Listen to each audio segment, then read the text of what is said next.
I was down there, and I watched our police and our firemen down on 7-Eleven, down at the World Trade Center right after it came down, and I saw the greatest people I've ever seen in action. Yeah, so that's Donald Trump. It wasn't 7-Eleven, maybe it's just a slip of the tongue, I guess.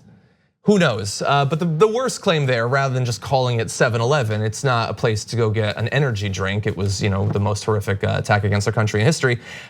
Is the continuing claim that he was down there helping. This is something that he has been saying for years and years. Here's another clip.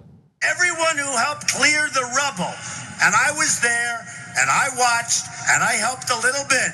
But I want to tell you, those people were amazing. Clearing the rubble, trying to find additional lives. You didn't know what was going to come down on all of us, and they handled it. Yeah, they were heroes. I can't actually imagine it. And they were far more heroic than anyone thought at the time, because so many of them would go on to face a lifetime of health problems, and for many of them, death. He wasn't there. He wasn't clearing rubble.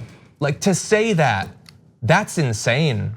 That's crazy. There was an actor, do you remember? I don't even remember his name. There was an actor like 10 years ago, came out that he'd been lying the entire time about having like a brother who died or something like that. Like, to insert yourself in and pretend that you were helping find bodies, that's sociopathic. And again, so okay, there's people who embellish stories. I got friends who talk about how they picked all 65 teams of the NCAA tournament from the play-in game to the final thing.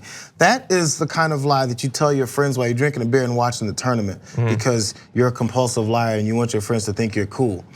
To tell it at a political rally, a lie like that encompasses a tragedy like that actually involves real people who were doing that kind of work, for political gain, has so many levels of insanity to it, and I guess an agenda behind it, rather than just Joe Schmo from college telling me he knows how to pick every team in the tournament. That's a kind of lie you can go, remember when Joe said that? Moving on.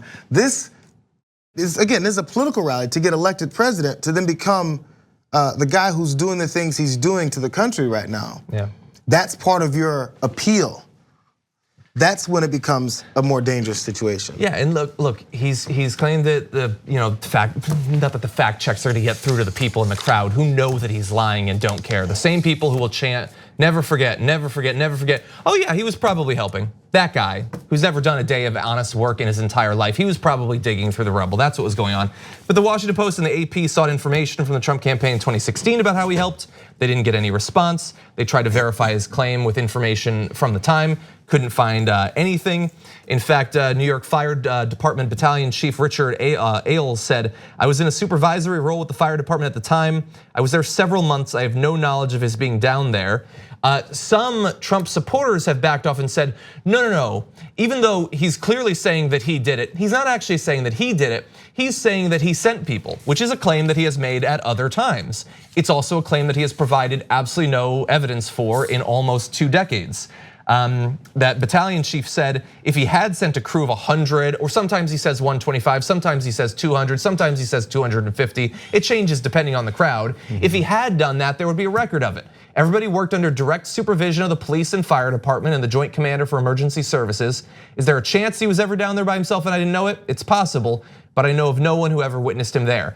But that's the sort of mistake, the sort of lie you would tell if you had no idea how things were actually done. If you looked at the cleanup and thought, oh, people are probably just taking the bus there and digging with a shovel. If that's the level of seriousness that you approach this tragedy with, then sure, you'll claim that you sent hundreds of people there to help and then have no evidence whatsoever to actually buttress that. Sent them.